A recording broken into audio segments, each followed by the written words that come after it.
अविभाजित आंध्र प्रदेश के आखिरी सीएम किरण कुमार रेड्डी ने आज बीजेपी को ज्वाइन कर लिया है। आज के इस घटनाक्रम से कुछ दिन पहले ही कांग्रेस के नेता रहे रेड्डी ने पार्टी अध्यक्ष मल्लिकार्जुन खड़गे को पत्र लिख करके त्याग पत्र भेज दिया था। पार्टी ज्वाइन करने के तुरंत बाद बीजेपी हेडक्वार्टर में प्रेस को संबोधित करते हुए किरण ने कहा, कांग्रेस लोगों तक नहीं पहुंच पा रही है और आला कमान के गलत फैसलों की वजह से पार्टी राज्य दर राज्य टूट रही है। ये एक राज्य की बात नहीं है, लगभग सभी राज्यों का यही हाल है। प्रेस को संबोधित करते हुए किरण ने कहा, मैं कांग्रेस के लिए कहना चाहूंगा कि कांग्रेस पार्टी लोगों के मत को नहीं समझ पा रही है।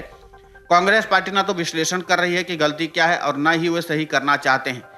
वो यही सोचते हैं कि मैं सही हूं और देश की जनता सहित बाकी सब गलत हैं। इसी विचारधारा की वजह से मैंने पार्टी को छोड़ने का फैसला लिया है। उनके लिए एक पुरानी कहानी है, वो अपने आप नहीं सोचता है, न ही किसी का सुझाव मानता है। आप सबको पता चल गया होगा कि मैं क्या कहना चाहता हूं। हालांकि ये पहली बार नहीं था जब किरण कुमार रेड्डी ने कांग्रेस से इस्तीफा दिया। इसके पहले भी उन्होंने 2014 में तत्कालीन यूपीए सरकार के आंध्र प्रदेश को विभाजित करने और तेलंगाना को अलग करने के फैसले के विरोध में कांग्रेस पार्टी से इस्तीफा दे दिया था। फैसले का विरोध इस कदर था कि उन्होंने इस्तीफा देने के तुरंत बाद अपनी खुद की पार्टी जय समाज के आंध्र बनाई थी। लेकिन साल 2014 के चुनाव में पार्टी ठीक प्रदर्शन नहीं कर सकी और बाद के सालों में रेड्डी ने फिर से कांग्रेस ज्वाइन कर ली। हालांकि आज उन्होंने आधिकारिक रूप से बीजेपी ज्वाइन कर ली है। आने वाले दिनों में देखना दिलचस्प होगा कि बीजेपी उनको राज्य इकाई में क्या भूमिका देती है। राष्ट्रीय कांग्रेस पार्टी का आंध्र प्रदेश के एक फैसले की वजह से उसकी राज्य इकाई को बहुत राजनीतिक नुकसान झेलना पड़ा था। उसके कई शीर्ष पार्टी नेताओं ने विरोध में प्राथमिक सदस्यता से इस्तीफा दे दिया था। उस एक फैसले का दुष्प्रभाव ऐसा है कि उसके बाद से हुए लोकसभा चुनावों में कांग्रेस अब तक आंध्र प्रदेश में एक भी लोकसभा सीट नहीं जीत सकी है। रेड्डी ने कहा कि कांग्रेस आला कमान ने स्थानीय नेताओं से कभी कोई राय नहीं ली, कभी किसी की नहीं सुनी।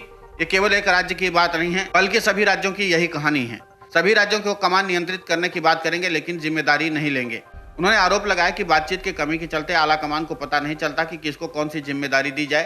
क्या वो राज्य के लिए बेहतर काम कर सकता है? जब तक आप लोगों से बात नहीं करेंगे तब तक पता नहीं चलेगा। पूर्व मुख्यमंत्री ने कहा, बीजेपी ने 1984 में 2 सीटें जीती थी। आंध्र प्रदेश कांग्रेस 30% वोट से 19% पर आ गई है। लेकिन कांग्रेस में कभी कोई नहीं सोचता है कि क्या गलत किया है, कहां गलती हुई। लोगों के वोटिंग पर कभी भरोसा नहीं किया, उससे हमेशा खारिज किया। जबकि बीजेपी के कार्यकर्ता लगातार जमीन पर मेहनत कर रहे हैं। उन्होंने कहा कि मोदी का राष्ट्र बनाने का विचार युवाओं को लुभाता है।